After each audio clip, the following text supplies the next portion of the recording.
Hello, this is Bulls in Red. And in this week's episode, you'll find out what kind of special legs Richard has. So I'm still here, and I got legs like Lance Armstrong in his birthday. You are also treated to listening into an eerie atmosphere at the RB Arena.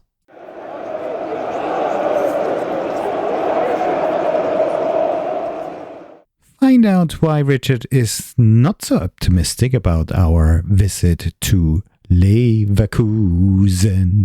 I don't see that there's any good chance that we get away from Leverkusen with more than nothing. And just listen to how rubbish Mario is when trying to guess our UCL opponents for this season.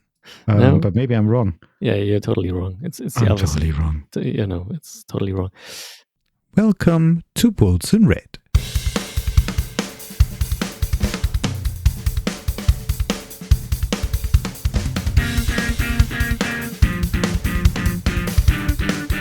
And welcome to Bulls in Red. We are at home at Leipzig, and this podcast is made for you wherever you are on this little planet of ours. Each week, Richard and Mario take you by the hand and show you the RB Leipzig world as we see it. So, Richard, how the devil are you this evening? Thank you, Mario. I'm fine. Thank you. We'll enjoy the show. Wonderful. Well, Richard, first of all, I'd just like to tell you about my new seats, or our new seats, in the RB Arena. It is, no? Not Zentralstadion, in the RB Arena. And I must tell you, I was there for the first time on Saturday, and it felt different. You remember that feeling when you went to a new school? It felt a little bit like that. It is same stadium. I mean, I've been going there to RB Leipzig matches since 2013. I've actually been in that stadium before that. I think it was a test match. Germany played Israel. That was, I don't know, was it 2011, 2012? I don't even remember. And before that, the original Zentralstadion, when the new stadium wasn't built inside, and you know that place very well because you were running up and down the stairs, I was told. You told me about that. Yeah. More often I liked. But yeah, So did it do you any harm? No. There you go. No. So I'm still here, and I got legs like Lance Armstrong in his birthday. Okay, swiftly moving on. Anyways, so I was in the old stadium, end of 70s, and do you know what was the most boring match I ever watched in there? The German Democratic Republic was playing Greece in a friendly in the summer. It was really hot, and it was a 0-0 draw. Super exciting. So after you have to mention that there wasn't a roof. Nowhere. No roof. So the sun was batting down, of course, yeah. And all us East Germans, we got really tan, just like the Greeks almost. No, this is just a myth. I'm sorry. And this whole thing was made of concrete, and those wooden seats. It wasn't even seats. It was benches. Benches, like socialist style. Very nice. So after 9 years sitting in Sector D, at the one end of the pitch, close to the away supporters, being close to the pitch, I moved to the upper tier, to the other side of the stadium, close to the home supporters. It's block 125 it is. So I walked down Saturday, and Saturday was a really hot day, as I expected, 35 degrees, sun was really shining, and we were told to take in a lot of liquids, ideally water. So water was cheap in the stadium, was just €1.50 per half a liter. And I was told after 20 minutes in some sections, they ran out of water. So the new seat is, as I said, on the top level. So I have to climb more stairs. And remember, when you buy those family bundle tickets and you sit somewhere else, you don't sit in the lower tier, you sit in the upper tier. Did you notice that the stairs are much steeper? It feels really like when you walk down the stairs, it feels really like you have to hold on to the handrails because it seems to be so steep. So I had to walk up, walk back down. And I really admire everybody who can maneuver those stairs without A, falling down, and B, maybe carrying a few beers and drinks and food without spilling or dropping them. So well done on you. I need a little bit more practice. So walked to my new seat, sat down, looked around, and you can immediately picture the people who've been there for quite a while because they seem to be very comfortable. They talk to one another. They know each other. And I felt like I was entering a new class and I didn't know anybody. They just looked like RB Leipzig supporters. Can I say something about the no-show rate in that block? It is similar to the perceived no-show rate of Sector D, my friend. It is similar. There were empty seats around me. I'm so sorry. There And in were front of empty me. seats Come on. everywhere. I was disappointed when I watched this game on telly. Mhm. And we talked about it earlier, and I was so convinced that there won't be any reason to think that there are RBL in huge letters in the Sector D. But hey, I was so wrong, and my gosh, I got no idea. Mm. You have like 3 months no club football at all. You have this fantastic Euros at home, so everyone should be excited heading back to the game and watch the first home game in the new season and home opener for like 10 seasons. And then, the stadium announcer announces 44,000 and something Yeah. spectators. And you look around you and it's like, oh, come on, boy, you're kidding me? This is at best 37,000. Well, but you do have to bear in mind that it was really hot. The sun was glaring down, and especially in the grandstands, you're on the, as we say, Haupttribüne, and where the VIP seats are, they had the sun, they had the full sunshine all the time, throughout the whole game. And a lot of people were actually moving up the stairs into the shade and trying to cover themselves from the heat. Some people actually left early because they couldn't take the heat. But the other parts of the stadium, which were perfectly in the shade, they displayed a lot of empty seats as well. So I must agree with you. I'm not really sure what's going on there. But anyway, I set down that. Oh, sorry. Did you want to mention anything? I just like it feels like the Germans, maybe the people from Leipzig and around us, something like spoiled, But I watch NFL a lot, and what I recognize is they don't care. The Americans don't care if there's like 35 degrees or minus 20 degrees Celsius. The stands are always crowded as hell, and it feels like, okay, here in Germany, yeah, it's too hot, the sun is burning my skin, and then one gonna hurt myself, and then if in the fall or in the winter, oh, it's rainy, or it's too cold, and I could freeze off my fingers and something like that. Come on, people, go into the stadium, right? It's only 7 times a year. What's wrong with you? Okay, sorry. Go on, please. That was Richard's rant. But let me ask you something. What do you think is the main motivation of people, of the RB Leipzig supporters, to go to those matches? Yes, watching footy. What else? Do you think so? Yeah. Okay. But why is it then the case that versus teams like Borussia Dortmund or Bayern Munich, the place is actually full? And with other games like Bochum or with the teams from the lower end, it is officially full, but it's obviously visibly not so full. The other big clubs with the huge supporter base had grown their supporter base after the German reunion. So at times there were no Bundesliga club in Leipzig. People, searched for other teams to support. And success makes sexy, as we say in German.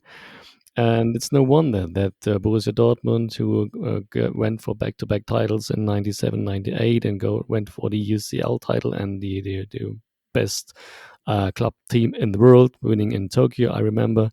Bayern Munich, always present in the top of the Bundesliga and won the UEFA Cup 97 and the Champions League a few years later. So it's no wonder that this huge fan base in and around Leipzig, they got they raised in the 90s and early 2000s. And so I like to think that when those teams come to town, first of all, a lot of away supporters traveling with them. And the second thing I would like to mention is I'm convinced that the other 4,000 or 5,000 people actually supporting the visiting club. So that the original fan base that always are going to visit and support RB Leipzig and don't care about the opponent at all, obviously is not about more than 35, 37, 38,000. And I think you hit the nail on the head here. Exactly. Because like we mentioned before, because of the lack of Bundesliga teams in Leipzig, and maybe going back to East German times when you couldn't watch West German teams playing in Leipzig unless it's the European Cup once in a while and you're lucky. A lot of people developed a love for a West German club, and they still keep that. So they may even support both clubs. So I agree with you. The core fan base for whom it doesn't matter who's visiting RB Leipzig, in order for them to go to a football game of RB Leipzig and support RB Leipzig, is not as big as the stadium, as the 44,000 or 45,000. It's like the core base maybe 30, maybe even less. They reduced the number of season tickets to 28,500, and I would like to think that this is the minimum, the core base of people who actually attend the games. But this is it. We're not at the stage where we have 40,000 people who will support RB Leipzig, and it doesn't matter, and go to those matches, and it doesn't matter who actually will come to Leipzig. If it is Bayern Munich, if it is PSG, City, or VfL Bochum, it doesn't matter. They will still attend. So I think, very valid point. Thank you, Rich. Sounds like I'm interviewing. Thank you, Rich. It's been very interesting. You're welcome, Mary. It feels like it's a task for both of us to do our little work here, and maybe we just chit chat. Yeah, and maybe are the ones that convince 10 more people to come to the stadium, and if we can reach that, everything was worth the effort. Exactly. But I think it needs to develop over time. Maybe in 10, 15 years, it's different. But we are where we are, But coming back to my little move to the new seats. So the section we are in now, I'm now in this block 125 is next. It's on the top tier, and it's next to the end of the home supporters. So this is really nice because you get all the noise and the crowd. And I'll tell you later why I got distracted. I didn't even watch the game for half an hour because I was looking at something else, and I will let you know in a sec.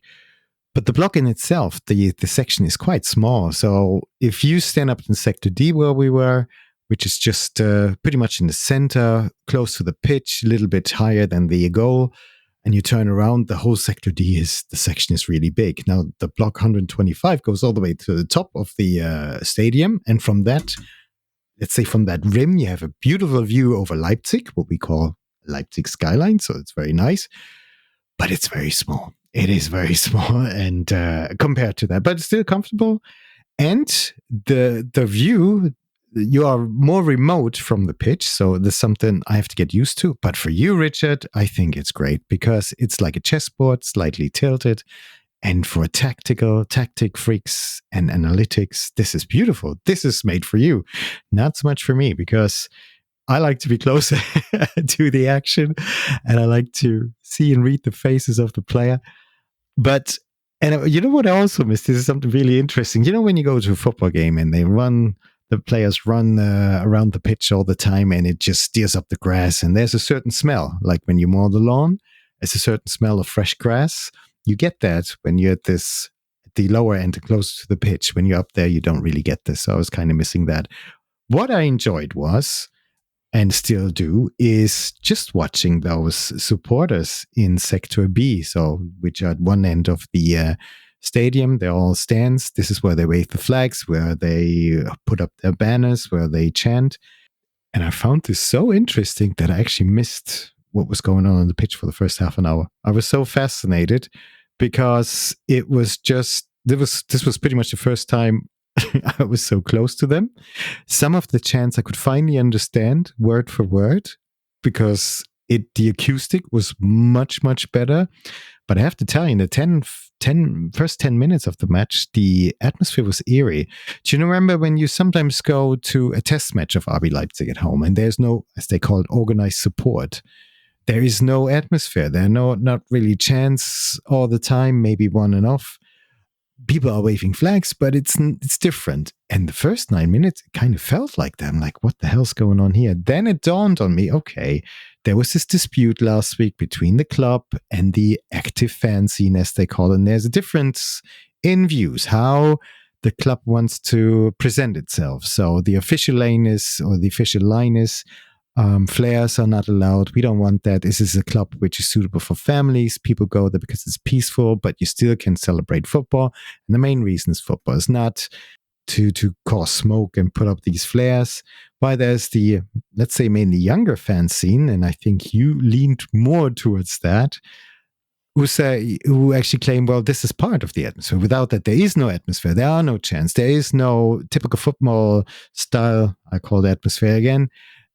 And the beef the club has with those supporters is that on away games, that these fans behave differently on away matches, and you see all these flares, and you see them chanting different. You hear them chanting different stuff and hurl insults as well. Which, okay, I got a different opinion about that as well. So there was a big argument, and for some of those supporters of the active scenes, they were actually banned from going to the stadium. This was leading back to some incidents of last season. And of course, they felt hard done by, and they staged a protest. And it was a bigger protest than we had last year in Sector D. You know, the protestion, remember that? There was nothing.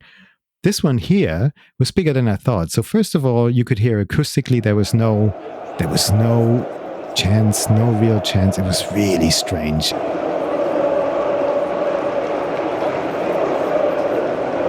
And of course, RB Leipzig didn't light a firework on the pitch either. But you couldn't suspect that, because before the game started, everything was normal. You know, Leipzig was on fire. That chant went up, and Stolzes Osten. So everything was normal. Only when the game started, it was really different than before. And after 9 minutes, I started noticing that behind the stand of the Sector B, there is on the top level, there's sort of a catering area, a large space. And I noticed there are hundreds of people. And the thing is, you don't really notice that they're missing in the stands, because, you know, everybody's is so compact anyway. There are no gaps.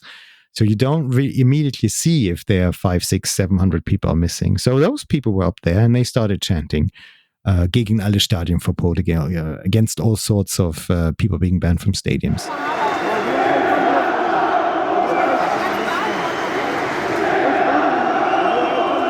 And then they started walking down, you know, where the stairs are. And that reminded me, you know, of the protests of those hardcore fans of Union Berlin. Do you know, when they staged their protest and they vacate, they leave their block empty, and then they come down, they did the same thing. And I thought, oh, what the hell's going on here? And then finally,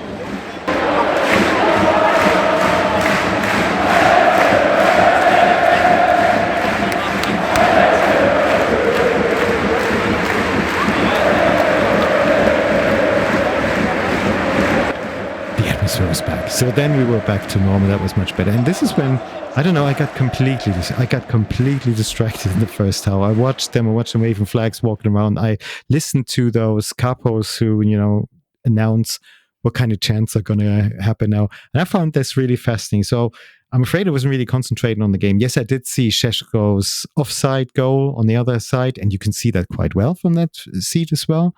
I did notice that. I saw some nice counters of RB Leipzig as well, which they bottled up.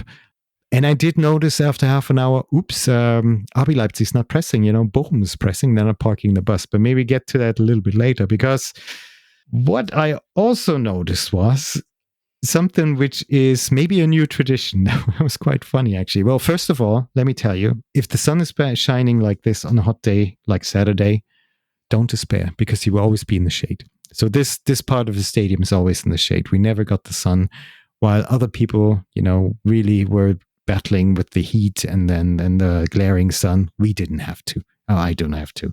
So we were in the shade. So you can be relieved whenever you take that seat. But do you know those chants that they do, where Sector B, the core supporters, shout out to a different section to respond? You know, Sector B starts with Rasen, and they want another section like the grandstand to respond, Ballsport. We called Wechselgesang in German. They did that, you know, they did that, of course, with all sections. And then they came to Sector D, where I was used to be. And they called out, Sector D, Sector D. So they started, Rasen. And you heard from Sector D on the other end, Ballsport. But I could hear 5, 6, 7, 8, 9, 10 people behind me yelling, Ballsport. So obviously, these people are ex-Sector D season ticket holders who were expelled from Sector D because of those price hikes, remember, like me. So I think we can start a nice little tradition here. So whenever they start yelling Sector D, it's us as former Sector D people. So I took a bit of comfort in that. But I have to say, you have a nice view. You can follow the game. It's great because you're close to the hardcore sector, to the fans as well. I didn't really hear much from the away section, but they only had 800, 900 people apart from the beginning. You know, those VfL supporters, they were only 900. And they weren't those core, ultra hardcore supporters either. So they weren't chanting all the time. But you have a great view. You're in the stadium. It's close to the catering areas as well. But be aware, you know, when you come back with all these drinks, you know, when you maneuver yourselves down these steep steps, don't spill it. We got a few people who keep talking all the time as well. Some people who are there all the time. So yeah, you have to look past that. But of course, you can follow the game. You're there and it's great. It's wonderful. But I'm not sure if I'm going to get used to it in the next couple of weeks. So it's going to take longer time. So you may have to try it out. And I think you really like it because it has a tactic view. And I know you love that. Yeah, of course I will. I spent the upper tier a few games, and yeah, and absolutely right. I love that view. I love this tactical view. I love it when I can cover the whole pitch with one eye, and so I'm really looking forward to enjoying my views from the this upper tier when I'm in this lucky situation. Then you hand me over your season ticket. Of course, I'm gonna be not the one who doesn't pay this year's this season. And I would like to add, you mentioned that you're missing this grass smell. So and you still wonder why these are the superior tickets, right? In Sector D. Okay, so this experience isn't for free, my friend. Okay. But why so many people bucker off early or don't even show up and leave those seats empty so I can read RBL? Oh, maybe that's You're right. I don't know. Yeah. Okay, cool. Thank you for sharing this story. Shall I share my key takeaway? I mean, my key takeaway is that I was distracted. I wasn't really watching football, but it wasn't an attractive game. It was super hot for us Germans anyway. And we're not a country with a lot of air conditioning. So, by the way, and it was like a summer kick, but hey, Nusa scored. What a strange goal that was. That was like ricochet when he was there in the right place at the right time. Beautiful story. At the end of the day, my key takeaway is a win is a win. And maybe it's because I look back at the last match that we had at home versus VfL Bochum, where we drew 0-0, and it was really dire. And here we at least won. But I'm not sure if it makes me really confident for our next match. Yeah. I don't know about you. Me neither. I have to admit, I'm a little bit disappointed that our lads were lacking of ideas how to create chances with the ball possession game. I was so excited. You know, I explained it last week that we now have lads that know how to play together, played for a whole season together. Only got this one new guy in the squad, and he isn't even starting. And from that point of view, that was really disappointing. So what I noticed that the only chances we created came from either counterattacks, set pieces, or individual errors. So like the one from Bero, from which finally the goal happened. And with the view into the upcoming game at the offensive powerhouse Leverkusen, I have to admit I'm a little bit scared. But my key takeaway is what a heck of a start for Nusa, eh?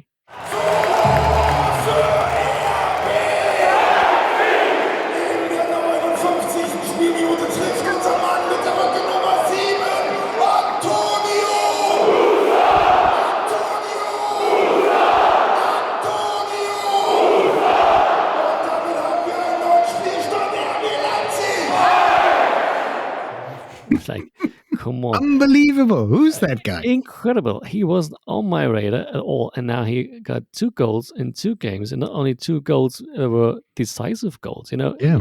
So if he weren't there, I know, okay, the goal versus Essen was not the decisive one, to be fair. But in the It first helped. league game, after 4 minutes, coming onto the pitch, scoring, okay, he was a little bit lucky. But I like how convinced he was when he hit the ball. Mhm. He knew exactly what he was doing, what was planned. There was no, no thinking at all. Yeah. No, okay, no heads up looking who might be in the better position. No, okay, this ball is for me. This is my shot. I'm gonna take it. I'm gonna hit it into the back of the net. Yeah. Great effort. So yeah, I'm really excited if this is just a little spark or if this is more like, okay, this guy is really on fire and will have overwhelming performances in the upcoming months. So If he's on fire like that and he keeps firing like this as well, I hope he ignites the whole team. I think after Saturday's match, they might even need that. But I am confident that they can come back. I'm not sure if Leverkusen actually comes in too early, but it's it's just the beginning of the season as well. you cannot win the season, but you can lose it in the first weeks. Ooh. So, okay, we're far away from that, to be fair. So, do you want to look ahead? Can I just mention one more thing? Because you mentioned set pieces. And my feeling was we are harmless at set pieces at the moment. Doesn't matter if it is corners, doesn't matter if it is free kicks. It's like they try to introduce new routines or new tricks. Let me put it this way: it didn't work. It seemed to backfire all the time. We're pretty harmless at the moment, and hopefully that will change during the course of the season. It's just the beginning, and that's a beautiful thing at the beginning of a season. You can be optimistic as hell. And you can't be too optimistic. I remember last year, for our season opener versus VfB Stuttgart. Jesus, I thought we're going to kick out everybody, especially VfB Stuttgart and Stuttgart. But that's a different story. Yeah, we made 5 goals out of 3 chances. Exactly, we talked about it, I know. But yeah, I'm all right if you want to look ahead at the clash versus Bayern 04. So, introducing our next opponent, their Gegnercheck. Yeah, powerhouse, German champion, cup winner Bayer Leverkusen. Super And Cup winner. Leverkusen just followed where they stopped last season. Annoying. Scoring late. Annoying. It was annoying. I'm Scoring sorry. late in the Super Cup, scoring super late in their first Bundesliga match out of the softest penalty ever ruled. So yeah, come on. I watched the game and there were like 6 minutes over the 90th minute, and then they played on. And suddenly, so like after 2 or 3 minutes, so at least it felt like it was almost an eternity. There was that the ref grabbed his ear when went to this review area, and I was like, okay, what's going on here? And then you count the slow motion for like 155 times, and even after I watched it, all of those replays, I wasn't quite sure if this really was a penalty, and I was really surprised that the ref made that decision, and then even the keeper saved the penalty, and then Florian Wirtz scored on the very on the deflection. I know. That was super annoying. Even more than that, I must say. And that makes me not really optimistic. So because it feels like, okay, nothing has changed, and nothing has changed. That counts for the team as well. So it's not basically, and not almost, it is the same team like last season. So it's no wonder that they're still that good. And I watched the game I mentioned versus Gladbach, and it seemed that the whole squad was getting more confident with every pass they played, especially Xhaka in the middle and their wingers Grimaldo and Frimpong. It feels almost like a cheat code, with all those speed they can bring up on their lanes. And it's hard to, for me at least, to name a preferred attacking side from Leverkusen. So because they are so prolific on both lanes, left and right, and of course in the middle too. And did I mention Florian Wirtz yet? No, right? Okay, but so he's like in a really good form early into the season, and this will be a heck of a task for our defense. And I have to mention where my feelings come from, that I'm so so shaky about the upcoming match, because we have to play without Willi Orban, because he was sent off in the 85th minute at the game versus Bochum. And to me, it's like, it's lacking really much other options other than sending out Raum, Lukeba, Klostermann, and Sima Khan as our back four. And I would like to ask you a question. Do you remember when we played last time with this formation as back four? With Raum, Lukeba? Raum, Lukeba, Klostermann, and Sima Khan. That must have been the time when Willi Orban was injured. Yeah, really? Of course. But that was last season then, wasn't it? Yeah, that was last season. Yeah. Oh, not versus Leverkusen? No? Really? No. Who? That was that game we played at Stuttgart. And it was horrible. That's erased from my memory. So we never played in Stuttgart last year. Horrible. Oh, that was the most dreadful game I watched last season. Yeah, besides Great. Besides the away game at Mainz. But, we received five. We conceded 5 goals. And we were harmless. Hey, but Penda and Šeško scored. Come on, what do you want? We were efficient in that game too. They had no chances and scored twice. Yeah. But, our defense, come on, there was nothing. And now we have to send out those 4 lads again. Who was in goal? Was it Gulaschi? No, it was Blaswig. By the way, playing with Salzburg at the moment when we're recording, and he's not only playing, he's the captain of the Salzburg squad in the UCL qualification match versus Dynamo Kiev, and they are 1-0 ahead. So maybe we will see him. We will welcoming him again next season, or this UCL season in Leipzig. Okay, but I know, but that match versus Stuttgart was really bad. So how does that make you feel? Very optimistic, doesn't it? No, not at all. Not at all. So, we won't have a clean sheet. Yeah, I think so it's too. It's pretty obvious. So, and the question is, are we able to concede not more than 2, and are we able to score 2 or more to get away with the win? And so, if you're asking, are there any vulnerable? Yes, there are, but still on a very high level. To me, they ain't got no really weaknesses. So, like Frimpong, in my opinion, is lacking a bit in terms of his defensive effort. And Jonas Hofmann was not really good in form, at least in the match at Gladbach was still not bad, just like a little drop off compared to the rest of the team. And so was Andrich, in my opinion. He was often a little bit late in tacklings and received the yellow card. And, with a little bit more, decisive ref, he might send off as well. But still defensively a very good Bundesliga squad. So we are an RB Leipzig podcast, and I would like to unbox everything that speaks for RBL this time, but I don't see that there's any good chance that we get away from Leverkusen with more than nothing. Oh, that good. Yeah. Wow. Sorry. But let me ask you a question. Has your view changed in the course of the week after watching RB Leipzig playing Bochum at home?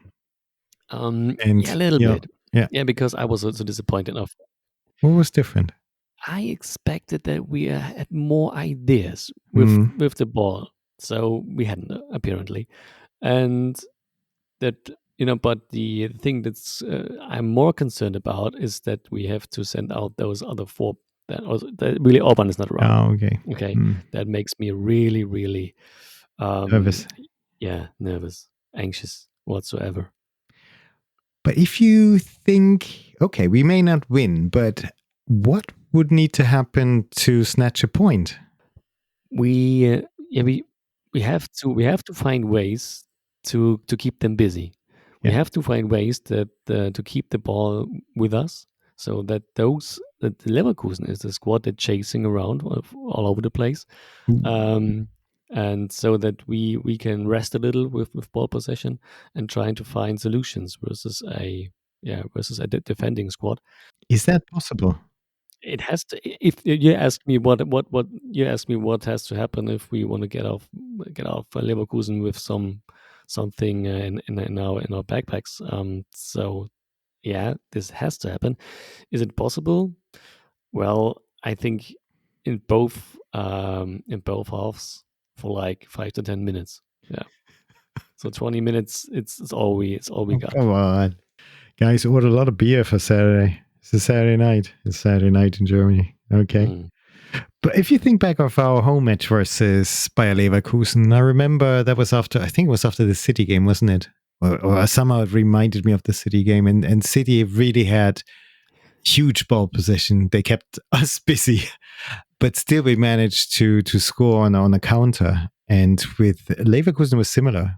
For a while, I think it was kind of equal in the first half. And then we scored twice, and I think twice on the counter. But as the game progressed, Leverkusen had the ball more and more, and you got the feeling it's just a matter of time when they equalize and score in the very last minute. How do you break through that? How do you keep them busy? It seems like nobody's able to do that at the moment, apart from Atalanta Bergamo. That was my Italian accent. You have to show an enormous level of ball handling and safety. Safety circling around. Okay, you have no room at all for any individual error, and so with every pass you play, the chance of an individual error is increasing. And I think our lads didn't show a really high amount of self-confidence, and this is what you need. You need to go out with the with the convincing convincing attitude. This is our game that we're gonna win, and I don't think that our lads are in that situation right now. What does it take to be in that mindset? Wins, I suppose. It wins, and if not wins, then convincing games, convincing appearances. Yeah. So and we had a lot of that last season. You might remember I had more often than not a fair verdict about the performance of our team, even when they weren't winning. Exactly, like Eintracht Frankfurt, where we were disappointed, but you said you weren't worried at all. Yeah. Real Madrid. Yeah. There was daylight robbery. Yeah. So, and we don't go into that again. No. I still don't like that guy. Yeah. Not mentioning any names, number 7. Was he number 7? Anyway. I forgot about that. He's a great football player, by the way. Unfortunately, maybe we see him again. You never know.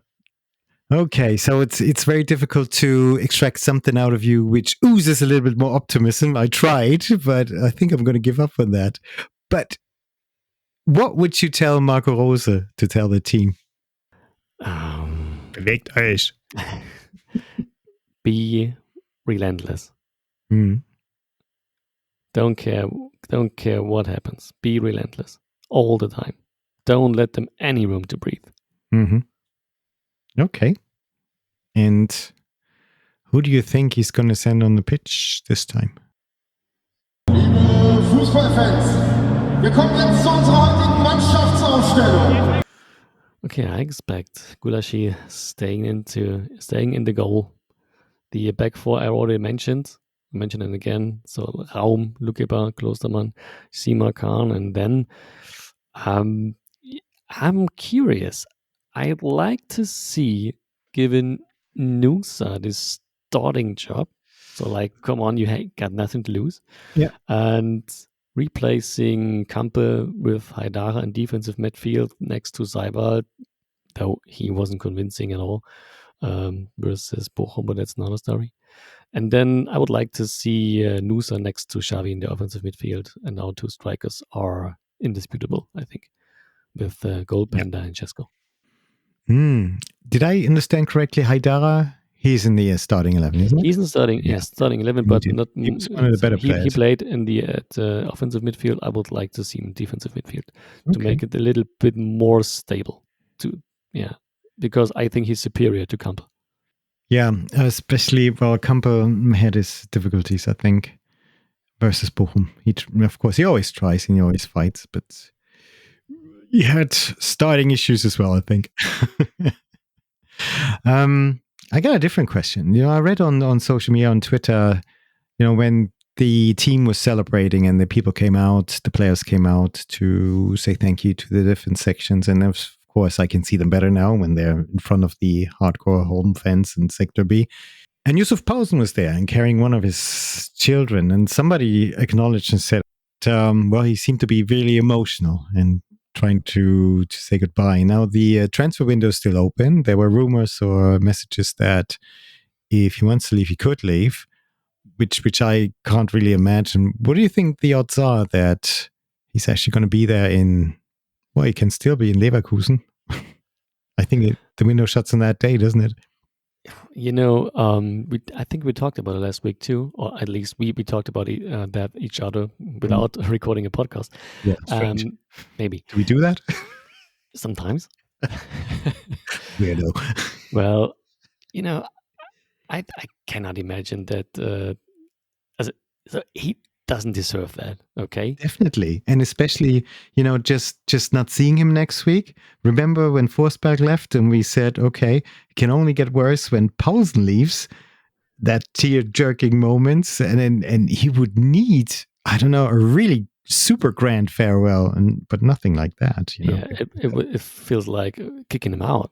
Like 5 days before the transfer window closes, kicking him out, and you don't do that to a player who played for a club for like 11 years now. And it's so strange.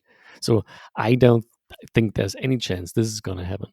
And even more, so bear in mind that Silva should go, has to go, according to the front office. So I cannot imagine sending away 2 strikers. So leaving us basically with Goalpanda and Cesco. Oh yeah, and then Baumgarten if he wants to. Yeah, but he's not like the box striker like those others. Exactly.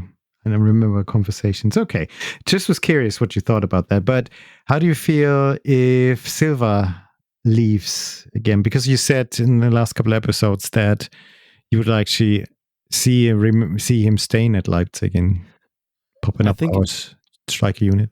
I think if he leaves, this is pretty safe, a economically wise decision. So, but on the other hand side, sports wise, I would like to say, okay, come on, keep him and give him chances. I guess we'll see. So it'll be interesting. So you said we're not going to get away with anything. What's your prediction for score? It's going to be an ugly night for us, and Leverkusen will get away with the 3-1 win. Nah, I think we're going to snatch a point. I don't know how. It's going to be 2-all. I'm going to show a different face. Different day, different face. Smaller stadium by the Autobahn. We'll steal some of their pills, have an energy drink. We'll be flying. All right, Richard, let's move on to our next topic. But Richard, before we move on, there's a confession we need to make, because what you've been listening to up to this point, we had recorded 2 days ago. We're kind of cheating. So in that episode, or in that part, we were alluding to the fact that Mr. Yusuf Pausen might be on the verge of leaving RB Leipzig if he may chooses to. But there has been a development in the meantime, and according to Mr. Guido Schäfer, leading sports journalist of the Leipziger Volkszeitung, it is very certain, up to 99.9%, that Yusuf Pausen will remain in Leipzig. So we just want to clear that up and put everybody on ease. People out there, just relax. Yusuf is not going anywhere.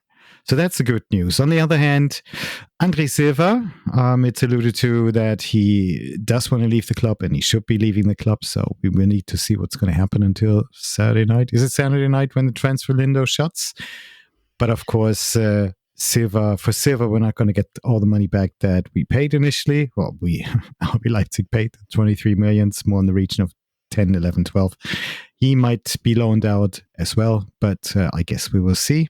In a way, it's a shame because I still believe he could play a good part in our team. And Monsieur Mo Marcan with the hefty price tag of around 50 million.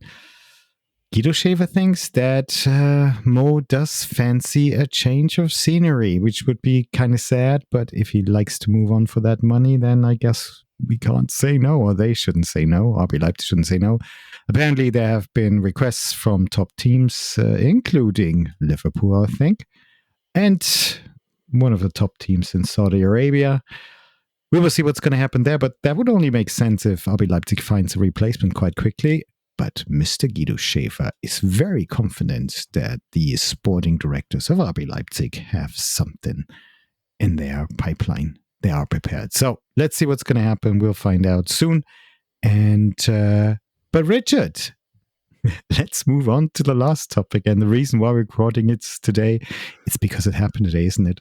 Yes, it happened about 2 hours ago. The UCL-draw took place in this whole new style of playing this so-called group stage. It is not in the group stage anymore. It's a league phase, so to speak. Ooh, and exciting. So instead of 3, we now will face 8 different opponents in the round robin stage, so to speak. And so I watched it live. And I texted you the message, and I told you I texted only, wow, what for opponents? And you told me, don't tell me now, don't tell me yet, and because you didn't watch, and I guess you didn't know it up to now, right? No, I have no clue. But now I'm kind of have a suspicion when you tell me, wow, look at these opponents. I'm like, oh my God. Okay. Easy way to the final, probably not. I prepared. I tried to prepare myself to ask you a few questions about each of our opponents. Okay. And you have to guess. All right. All right. So, and I will give you a little hint at first. So we will face 2 clubs from England, 2 clubs from Italy, 1 club from Spain, and I won't tell you the other countries. No. That would have been too easy. So, but let's start from worst to first. Okay. So, our opponents were drawn from the different seeding pots. So we were in pot 1, and we will now face 2 opponents from each pot. And I would like to start with the opponents from pot 4. Okay. And the first one, it's an away game. So I don't know if it's the first game we play. So the schedule will not be revealed until Saturday. Okay. But the first opponent I would like to mention here is a club of former teammate of RBL. Okay. Which country? You have to give me the country. Okay. He played for RBL from 2014 to 2016. Oh, so I did see him. Yeah. He made 22 appearances and 17 more for our second squad in the Regionalliga. Oh, really? Yeah. Oh, I have no bloody clue. He is Austrian. You don't have to tell me the name of the players. I will tell you because I don't think that you have any chance of guessing right. No, because I was thinking of Ilse, but Ilse is not that player. No. And of course, we didn't have so many other Austrian players. Nice one. But it's not RB Salzburg, is it? No, it's not. It's the other club. It's Sturm Graz. And I was talking about Stefan Hierländer. Oh gosh. Who? Sorry, who? Stefan Hierländer. Yeah. Was the name man. Rings a bell. A little one, but it's 10 years ago. Come on. Yeah, okay. So when we are traveling to Graz, they're gonna hate us because they hate everyone else in Austria and everything, and especially everyone that has something in common with Red Bull, right? Exactly. So okay, Sturm Graz sounds like a war, but anyway. Yeah, the 1984 UEFA Cup quarterfinalists and reigning Austrian champions. Okay. Okay, Ooh. so let's move on. Sturm Graz, our first opponent. Second opponent we will face at home from pot 4 Yeah. is a club we faced never. Okay. Good. Just like Sturm Graz, in at least in competitive matches, but twice in friendlies already. Ooh. We managed to win one of them and lose the other one. And it's the 7-time FA Cup winners and 7-time English champion. I think most recently 1981 or something like that. Oh shit! Hold from on. Birmingham. Aston Villa. Correct. We will face Birmingham. Aston Villa at Do you know home. what? I didn't even know they qualified. I'm so bad. They had a heck of a season. And we lost to them just recently, didn't we? Yeah, we played friendly. Yeah, it But- wasn't but- very friendly. They weren't very friendly to No. us. No, so it's time And for they had a- revenge. Didn't they have a pretty good start in the Premier League this year? No, they're not so bad. No, they won. Yeah, they won versus Wolves, and then lost at home versus Arsenal Okay, so Let's move it's on. Sturm Graz, and Aston Aston Villa. Villa. Okay. Mhm. And it won't get easier, as you might guess. So from pot 3, I love this game. from pot Shall we 3, make up long German words as well? maybe next time. Yeah. The opponent we will face on the road in one of the most atmospheric and noisy grounds in football. Oh, Turkish. We've been there already. Oh, God. Its nickname is a place millions of people are longing for, but if you have to play there, it can be hell. Huh? Okay, I tried to make a little, fancy sentence. If you talk about very noisy stadiums, I think of Yeah. Turkey. No. But maybe I'm wrong. Yeah, you're totally wrong. It's the I'm other totally wrong. it's totally wrong. Okay, so I will give you another hint. In the stands, you can often find one of the most important singers and songwriters of all time with numerous #1 hits. And our lads had proven already that they can stand the pressure. And we won there almost 2 years ago to the day. Oh, bloody hell. I tried to give you a hint. Lots of hints. With And this. it's totally very obvious when you Yeah, tell me. But right now, unless we say in German, I stehe auf dem Schlauch. Okay, we will travel to paradise. Oh, so it's Celtic. Yeah, it's Celtic SC. And it's Rod Stewart, who usually. Oh, Rotti. Yeah, of course. Rod Stewart. And it's a heck Do of you a. think he wears a wig? Anyway, no. Yeah, this is going to be a heck of a task. Oh my As God. Okay, always. the last time was successul. We won 2-0 in the group But stage. before that, we just took beatings, didn't we? Yeah, no, we got beaten once. So Yeah. the semi-final we lost was versus the Rangers. Yeah, exactly. But in the Europa League. the first times we played Celtic away, we lost. We didn't have any chance. yeah. It was in the Europa we lost. League. We lost 2-1. That's correct. Yeah. Yeah, but last time. Great. Okay. Yep. Very interesting. So that's going to be away. Okay. Mm-hmm. Okay. The our home opponent from pot 3 is another club we never faced, never ever, even in friendlies, and it's the cradle in footballing terms of Ronaldo and Luis Figo. Okay. 20 times Portuguese champion, most recently See- 2024. We never played them yet. 1964 Cup winners, Cup champions. Come on.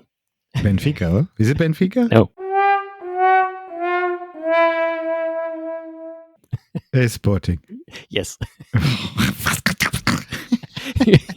Oh my gosh! You had a 50% chance, and you had a 50% chance, and you bottled it. I did. You had just one job to do. Okay. Okay, you're going to do this next episode on your own, aren't you? I'm going to take a break. No, please. Because I'm not qualified, obviously. I don't know. What do I know about football? Okay, you will get 4 more chances now, and it's going to be a bit easier because I told you the other countries already. Yeah, you did. So go ahead. Next one. Okay, next one.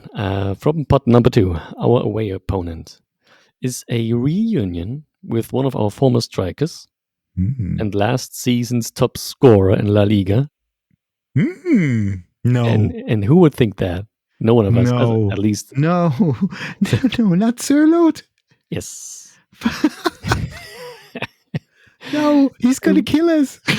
Maybe. So we played once versus them, and it was in the 22 Corona UEFA Champions League tournament in Lisbon, and we won this 2-1, and it was our greatest success ever in European competition. Yeah.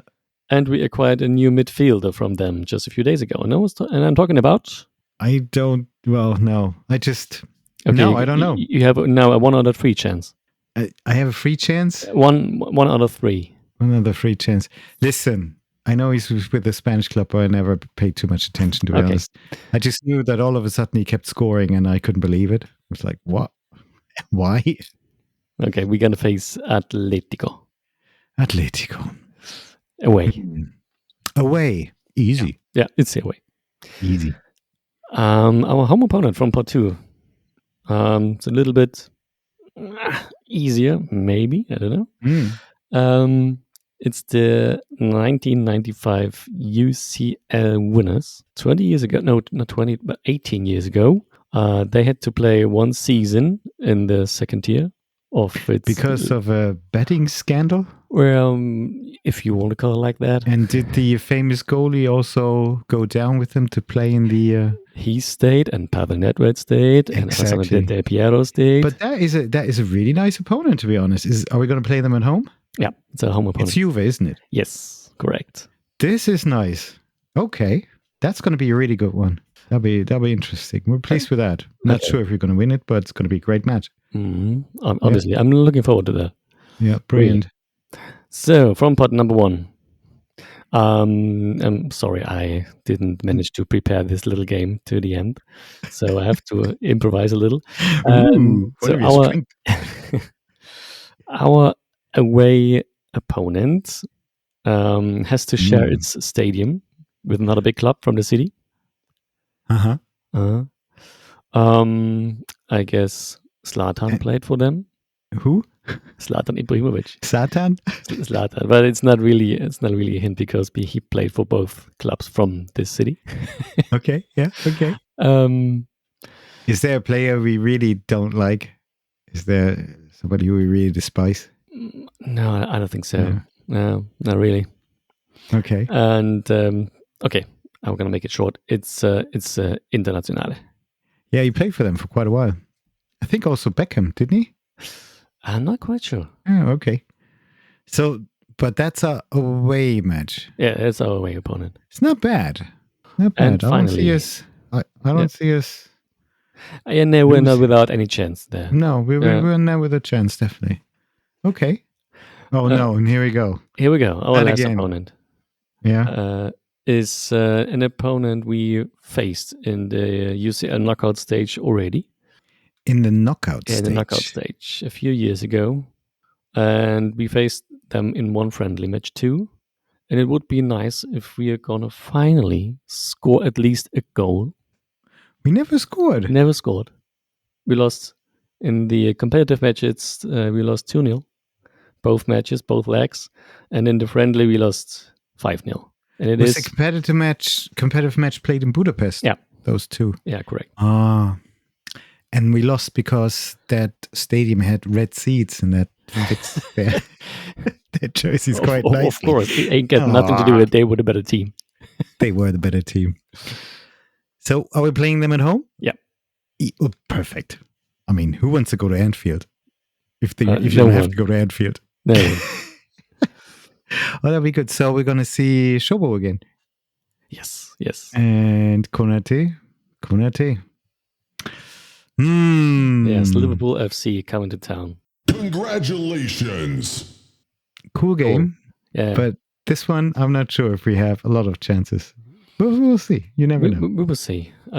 I think our chances in general to go into the knockout stage or knockout stages or playoff round, whatever you want to call it, are not that bad. So because imagine you can be the 24th club in this 36 side league and still can win this whole the whole match, the whole game. You can go all the way. So because the first 8 clubs in this league phase will have a week off, so to speak. So they have qualified directly. Bye week. Have a bye week, or they're gonna qualify directly for the round of 16. Is there anything like if you finish in the top 4, you get home field advantage? Is there anything like that? If you finish in the top 8, you get a home field advantage in the second leg. Okay. Yes, because the teams from 9 to 24 are gonna play a playoff round, so to speak. Yeah. And there's 16 sides, and the 8 winners are gonna face the top seeded 8 clubs from the league phase. So if you're finishing from 9 to 16, yeah, you're gonna have the home field advantage in the second leg. So the seeded teams, and if you finish 9th place, you cannot face the 10th place club in the league. Yeah. So okay, you can either face the 17th team or 24th.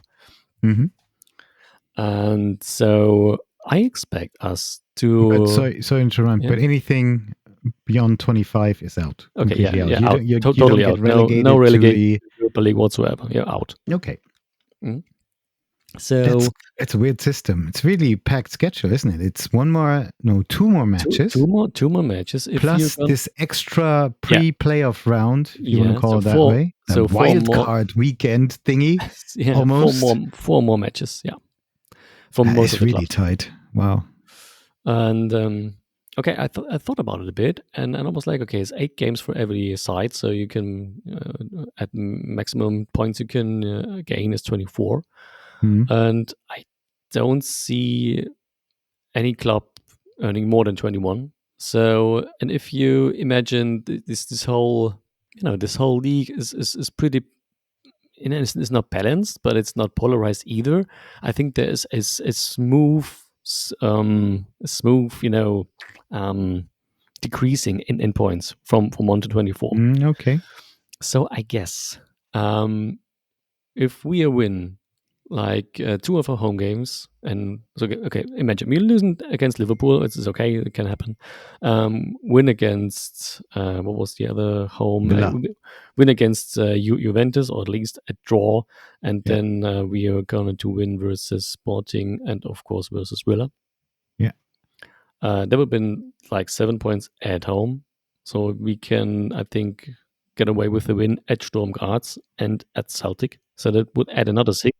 So between 13 and 15 points is our outcome most likely, and I expect us with, so it's like a bit more of 50% of every point you can get. So I think we will finish at the seeded teams for the playoff round. So something between 9 and 16. So that's what I expect from all that. But we would have an extra round to enter the final 16. Yeah, to be fair, I think our opponents are way too strong. Imagine it could have been, okay, Sturm Graz is by far the weakest, or one of the weakest that was on the table, but it could have also been from Pot 3, Young Boys and Red Star again. Yeah. So I think, and what we get from Pot 3 is Celtic and Sporting. Okay, this is no disrespect to Young Boys and Red Star, but hey, come on, this feels like another tier. Yeah, true. Exciting though. I didn't think I would find it that interesting because I was so used to the group stages. But yeah, let's just see how it goes. But it's going to be a tight schedule also for us then, and for the team. And our squad is not that big, but we will see what's going to happen till the end of the transfer window. Pretty exciting stuff. I'm just pleased we're not playing Barca. We're not playing Dani Olmo. I'm pleased we're not playing Real Madrid. I don't want to see them again. Also, got a bit tired of City beating us all the time. Although it was quite close in the away game. So there's some new opponents, some new faces. So I quite like that. It's not bad. I agree. The hard matches, but I like the fact too that we are facing both familiar opponents and all new. It's cool. And Great. we will travel to new destinations never been. Wow, looking forward to that. Do you know when? I know you said on Saturday the sketch is going to be released, but when was the first? It was middle of September when it all kicks off. September 16th and 17th. Okay, it's going to be wild. Yeah, it's going to be wild. Let's see how it goes, and let's see how it affects all these teams who are in the Champions League. How it affects them in their domestic league, because there are more games now, so it might shake up some of the teams. If you could choose from our 8 opponents to face first, which club would it be? Good question. I don't know. I tend to want to face Liverpool because at home. At home, beautiful game. They're in the beginning of their season. We're in the beginning of our season. It might be the best time to aggravate them a little bit. And if we don't, if you lose that, then at least you face the top team, and then as you progress, you learn from that, and it might help you in another match, which is more important to win, like at Glasgow, at Celtic. If I could choose, I'd rather start at Inter. Interesting. Never wouldn't have thought about that. Why? I guess that our appearances, home and away, are alternating. So we most likely would have an home game in week 8. And on the other hand side, I think it's cool for us if the pressure to win the first one isn't there. So you can travel to Milan and you can come home with a point. This is okay, and you have a decent chance to win there, in my opinion, at least. So you could, come up with some room to breathe. So I told you, I expect us to gather around 13 to 15 points. And if you manage to gain the first 3 in the very first match, that would put up some breathing space for maybe the upcoming clashes versus Atletico and then maybe at home versus Liverpool, where you are the underdog, no doubt. Interesting. All to be revealed very soon. But thanks for playing this little game with me. And I'm rubbish at that. But at least I know now who we're going to face. And at some point, I'm going to check out who the other teams are going to face. It's probably going to be really interesting. At the end of the day, it's probably an excellent marketing strategy that they've gone, or an excellent tactic that they applied to make this competition more interesting, but also more lucrative. Yep. So we shall see. Thank you very much, Richard, and thank you for enlightening us. So, guys, this has been Bulls and Reds, the weekly, at least weekly, footy podcast in English from the heart of Leipzig. Your hosts are Richard and Mario. We live here, and we do this little pod to invite you to have a look at our RB Leipzig world. And you can follow us on Twitter. Our contact on our name is @podcast_RBL. If you want to get in touch, you can send us an old school email, which is podcast@bullsandred.com. We're also on Instagram, which the name is Bulls in Red. And guys, if you like this pod, it would be great if you could give it a thumbs up and potentially subscribe to it. That'll be wonderful. We're going to wish you a good week. We're all looking forward to our clash with Bayer Leverkusen. Hopefully it turns out to be better than we thought on Tuesday. We know Leverkusen had their cup tie versus Carl Zeiss Jena. Beautiful stadium they got in Jena, which they scraped through with a 1-0 win at Jena, who are playing in the 4th tier of our league system. But as Richard acknowledged after the match, he is still not so optimistic because they had eight new additions, you said. 8 new additions. And still managed to win. So we shall see. Thanks a lot, everybody. And all it leaves me to say now is Auf geht's, Leipziger Jungs!